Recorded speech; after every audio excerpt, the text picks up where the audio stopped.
In Australia, most people want to die at home, but in fact, most people end up dying in hospital. And one of the reasons for that is if we don't recognise that someone is starting to deteriorate, we don't have a conversation. And if we don't have the conversation, we can't make sure that we can provide the right equipment at home and ensure that we have the right staff and the right support to take care of someone in their last days and last hours at home. And so we miss an opportunity because we haven't had the conversation. I think it's very difficult for clinicians to be uncertain. And so therefore we tend to wait until things are absolutely clear. And so with a patient who's really unwell, that means you're waiting until they're actively dying before you start having a conversation. And the way we tell someone is starting to die is they're no longer responsive, which means they can't participate in the conversation and their family miss the opportunity to hear their last words. And they miss the opportunity to say, I love you, I'm sorry, forgive me, I forgive you. Thank you for the wonderful life we've had together. And so sadly, our discomfort in being wrong deprives other people of having a better death. And so if we can get more comfortable with the uncertainty in this situation, we can actually make a significant impact on our patients. And if you look, for example, at obstetricians, they live their lives in an uncertain world. Nobody expects to be born on the day that they were due. Very rarely are people born on the day they're due. But obstetricians teach their patients to look out for the signs that labour is starting. And they tell them when you start having contractions, when the waters break, that kind of thing. And people become familiar and ready and prepared, and they have an understanding. It's okay that it's uncertain. We'll just track the changes and see.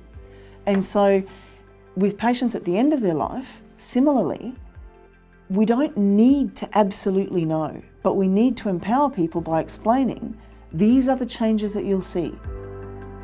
We were lucky because we were reasonably aware of the process of actively dying. Now, the palliative care team here in Orange explained that to both of us and to the family, so we knew what to expect. Importantly, the palliative care team then asked both Sonia and me, what do you understand we've just told you? So we had to then tell them what our understanding of this dying process was. And it was so important because it just reinforced what was going to happen, the steps that would be taken, the way Sonia would be shutting herself down, and it just happened exactly the way they described, very peacefully. Good end-of-life care and a good death are obviously intertwined, so we know that patients tell us that the components of good dying for them include that symptom control is done well, that they have had the chance to say their goodbyes and to communicate with their loved ones. They want not to feel a burden at the last stages of life, so that they are still valued and important. And that they are able to die hopefully in the place of their choosing. So to be able to have a good death means that we need to address all of those parameters. So it's really important to have these conversations so families know that someone is starting to die, so that they're not left in a space of profound grief afterwards. It hurts enough to lose someone you love. It shouldn't have to hurt because you didn't realise you were losing someone you love. A lot of people have never seen death in real life, they've only seen it on television. And so part of our job is to support them to understand that what's happening is actually really normal. The most important thing is to be able to look at someone and tell that they're not distressed, that they're relaxed and comfortable, and that they're dying peacefully. And we can support them to know that they're all right. My sister-in-law is trained medically, and she advised me as what to look for. I was in the room at the time, single-bedded ward, and we could tell that Sonia was failing from her breathing and also from her pulse. But it was very calm and it was very organised, I guess you could say, because the organs were shutting down.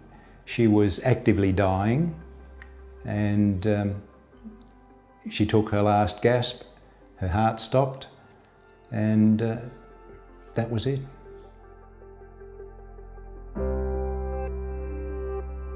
Key values around end-of-life care would have to be communication, communicating to the resident to understand what's happening to them and to their family. Would have to be compassion, so relieving suffering, and just peaceful death, I think. You know, creating a sense of space and peace for that person to pass on. An example of a case we worked with is a girl who we knew what her wishes were right from the beginning.